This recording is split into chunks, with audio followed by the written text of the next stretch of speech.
Yeah, our clients, they are waiting on the sidelines. But then, before we get to the clients this morning, see, there's this feeling I get every time. Once I take down Monday, everything, it just looks, Tuesday comes on on just kneeling down and like, and I surrender. That's it. I get that. That makes sense. Just, Once you get past Monday, submissively, yeah, we're good to go. So just be sure to be part of the conversation between Rotus and I this morning on 0809 444 0981. WhatsApp messages only. The clients, they know what to do. Leave those messages there. 0809 444 0981. WhatsApp messages. Rotus, first one first. Pound for pound, it seems Nigeria is meeting the world right now. Fresh out from the G20 meeting, straight into the UAE. And this is what it is. Let my president talk to your president, and then let's see what comes out. I'm saying this to say that we get that the UAE lifts visa ban on Nigerians after Tinubu's meeting. What say you, Rotus? Yeah, it's a encouraging development. The president went there himself. Importance of diplomatic relations, and that the Emirates have stopped flying.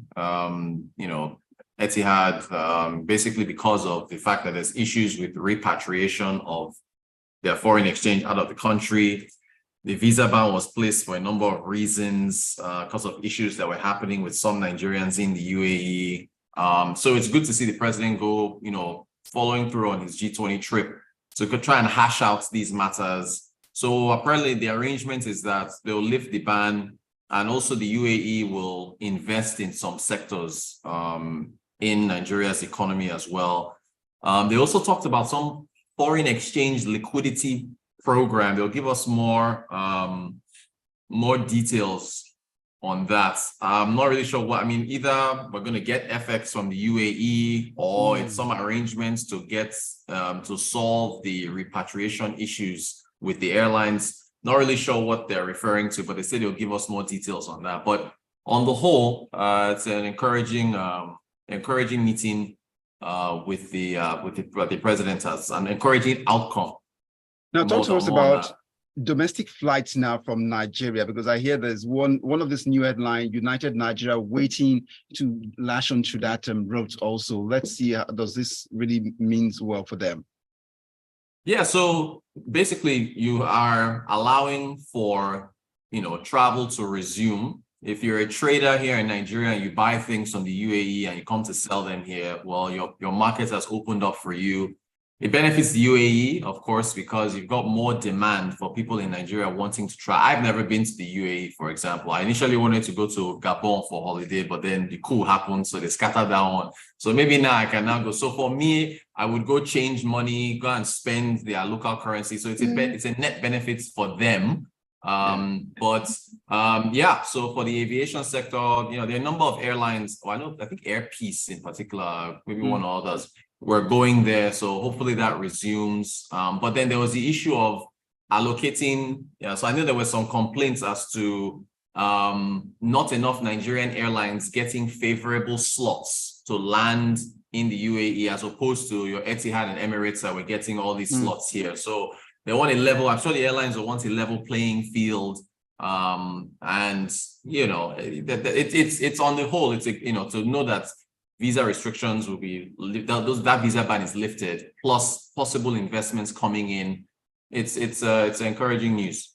Rotus, I'd like you to leave a word of advice before we let this matter rest, especially seeing how long what it has cost us as a country, and seeing what it has taken us to reopen this route once again. To Nigerians who really go out to the UAE, because part of the reasons they listed for doing this was a certain unscrupulous behavior from Nigerians in that direction, behaving not in the right way. What do you have to say to that, so we don't break up or spoil up this opportunity once again? Yeah, it's I wish they had. Well, I didn't support the ban in the first place. So I didn't think it was fair to take the actions of a few Nigerians and punish the rest of us, because Nigerians on the whole generally are, law-abiding people. You won't spend all that money on a visa, on a ticket, on hotels and everything just to go there and go and start acting in an illegal capacity. So, but it is important that we conduct ourselves well, which we do. And it's a shame that the actions of a few people led to this wider ban. But it's a lot mixed in there. So it's that, the FX issues with the repatriation and so on and so forth. So, again, you're right, though. It is important to, that we should conduct ourselves well when we go overseas. Well, away now, let's move away from Dubai issues and the other. Let's get into the FTSE Russell downgrading Nigeria and then triggering sell-off of Nigeria some shares. So what exactly is this saying? Yeah, this isn't exactly new. I mean, we've been here before. Back in so it's the FTSE Russell index. It's an equity index that's just lists other exchanges from around the world and says, okay, we're focusing on there. We're encouraging investors to look here. And the fact that the index is on our list means that you can invest there and so on and so forth. But this happened back in 2016. In 2016, they said they were going to review our placing on their list because of FX issues and lack of transparency. I think a year before that, 2015, JP Morgan, I think, kicked us off the emerging market bond index for the same matter, lack of transparency with respect to the foreign exchange. So I know more recently, September of 2022, they put us on review. And so now a year from then, this is the timing is that this is now September of 2023. They've said that they will downgrade Nigeria from frontier to unclassified status. And that just frontier markets, emerging markets are basically a group of emerging market indexes where you can look at their stock exchanges and decide whether you want to invest or not. And they're saying that there's a lack of liquidity in the foreign exchange markets, despite the reforms that took place.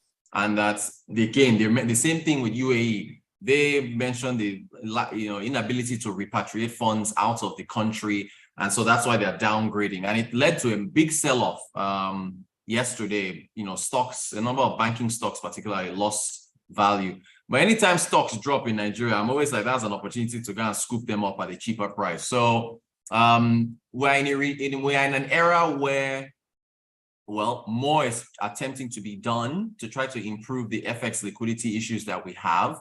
Yes. So it's a shame that this is coming at this time. But again, you have to look at it within the realm of, they put us on the review in September 2022 for a year. The year has now concluded. This is September 2023, and they're going to downgrade us because the FX situation has not improved. Because when I saw it, I was like, well, we have collapsed the windows. We're trying to bring more transparency. Why will you now downgrade us at this particular time? But it has to be understood that this is within a time frame of a year when they first placed us under review. So look, Romas, this is the same thing, just impacting different. It's the same FX situation. Nigeria has to improve our FX supply. And, when you improve that, people will return to your markets, Well, before I let this one slide, I can't miss out the business opportunity you've mentioned anyway, but then like Rotus will say, do your due diligence, but let's get this one in quickly. I can't miss out the fact you said when prices drop, it looks like Rotus is saying, take advantage of our wolf. That's what you're saying, Sha. Yeah, so it's called bargain hunting. So when it's like, if there's a discount in the market and you hear something that's being sold for how much and the price has dropped, you jump in because Nigerian banks have value and some say that they're even underpriced. And that if I get this, Omas, if the FX situation is improved and foreign investors come back into Nigeria's market, the stock prices to go up. So from what I understand, this is a period to, hedge your bets and allocate some banking stocks in the event, and which is why the stock market is risky, in the event that later on down the line, you have these massive foreign investors coming in and pushing up the prices. So we'll see. I want to drift away from the stock market, but I can't resist the temptation. But I feel you should know, you should be in the know of this. They say Nigeria's president has been invited to come ring the bell at the New York Stock Exchange. What's the importance of that? Well, it's significant. There's a new person that comes every day. Somebody comes to ring the bell on the exchange. It is usually when there's something called an IPO, an initial public offering, and a new company comes and is listed on the US stock exchange. So what will happen is the executives come there and they ring the bell. It's a symbolic gesture to say, hey, we've arrived. We are on the exchange now. So I think for the Nigerian president to do that, maybe that's linked to the United Nations General Assembly, which will be happening in New York. So while he's there, he might probably do that, but it's just symbolic. It's not like any new Nigerian companies being listed there or anything like that. That takes us to the Central Bank of Nigeria saying that they stop banks from spending gains from Forex revaluation. We're back to Forex again. Yeah, this was very, very interesting. Basically, yeah. So the central bank sent out a circular saying that essentially banks have made a lot of profits from their foreign exchange. So basically, if you have $1 in your DOM account, it was priced at 450. And it now jumped and is now 750, right? So they're saying that they made a lot of gains from that. And they're telling them that they shouldn't spend those gains, that they should keep it somewhere in case there are shocks to the system, which is very, yeah, I don't know. Anyway, they're the regulator, so they police the but to tell a bank that, you know, you can't spend the profits you made on an FX devaluation that was caused by you, well, not really you, the CBN, more like the general economic. I don't know. Anyway, they can do it. They're legally allowed to do that, but they can dictate what they want. But it's really funny to be telling a company what to do. Do you think they don't have professionals in their bank who have, you know, CFOs, chief financial officers that know what to do with their gains? You think that? The thing made me laugh. I can't lie, man. How you gonna tell a bank and say, "Oh, you've made profit, so this is what you don't be reckless. Don't go and spend the money and put yourself in the money." How's that you your think business? They don't know that? Yes. You think they don't have professionals who know that if I've made a profit, I should put some of the money aside in case of a rainy day? Why do you need you to start writing letters? Listen, I don't know, man. All right. Next item, Rotus. This one is still related to the CBN. And it's Flutterwave in the news with a new product swap wants to solve Nigeria's FX problem. Back to FX again. FX everywhere. Look, I don't know. They've come out with a platform. So basically, if Omas wants to buy FX, Omas can go on this swap platform. Omas will put in his first and last name. He will take a picture with his phone. All the KYC stuff you do when you sign up for any normal thing. So what they're saying is they're going to try, they basically want to improve FX supply, but it is through their swap platform. They have a partnership with one BDC, I can't remember the name. And then also I think Wema Bank is involved as well.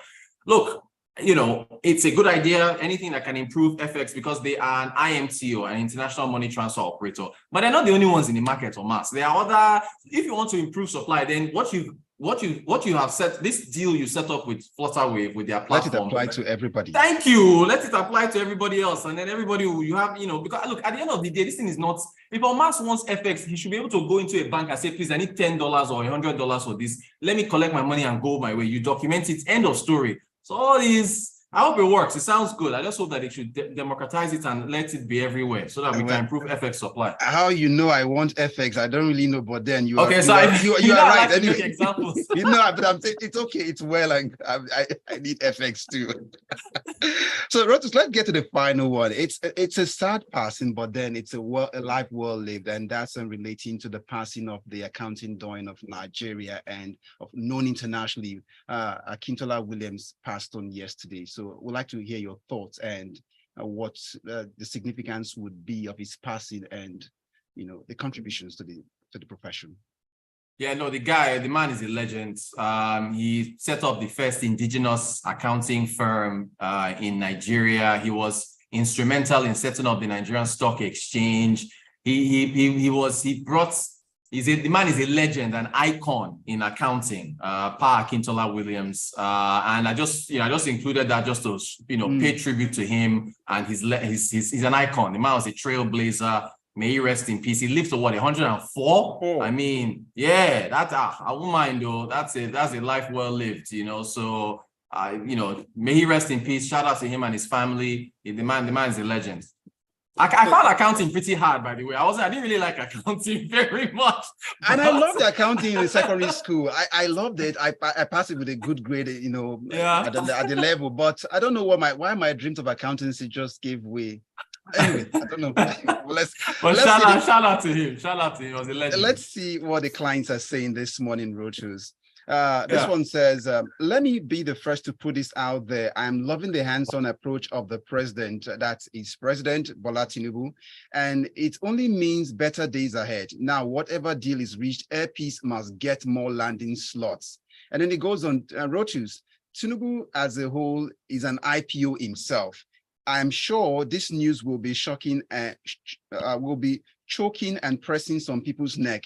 I think there is a need to mend and repair our global image. Omas, where is Rotus going to talk about BRICS? What are we trying to get into this? Oh, no, okay, real quick, Omas. You know that people were saying, why did Nigeria join BRICS? Yes. Remember Shettima, VP Shettima went to Johannesburg. Shettima came out and said, we never applied. We didn't want to join. Yes. But then after the G20, President Tinubu deliberately said that Nigeria should be part of G20. So they take away from that, Nigeria is prioritizing G20 membership over BRICS. Okay, this gives us the next message from Tayo. Tinubu is making Nigeria great again. I hope it succeed because we have much baggage as a nation. God bless Pa Akintola, eternal rest. He truly was a pioneer. That's what Tayo has to say. Gilbert comes on, he says, on the lifting of ban by Dubai authorities, it should be noted that our aviation sector has foundational challenge since the winding down of Nigerian Airways in 2003. Until we fix our challenges sincerely, we will keep having foreign airlines boycott service to Nigeria. That's what Gilbert had to say, Musa. Yeah. And then the final message comes in from Babatunde Alao saying, Rotus, the UAE arrangement is a level attainment for the president.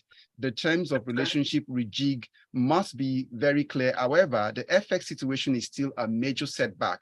On CBN, is supposed to play advisory role, but not to play God on the banks, forgetting they are professionals. Rest in peace, Pa Akintola Williams. That's the final message. All right, our clients, solid messages as always. Yes. So Rotus, that's a wrap on the show this morning. Talk to you tomorrow. Omas, thank you so much, man. I'll see you guys tomorrow. Thank you. Bye. And that's a wrap on Business Express. My name is Omatseye Atsenuwa. Good morning. Silky smooth, 98.1. With critical focus on the Nigerian economy, we see the bigger picture.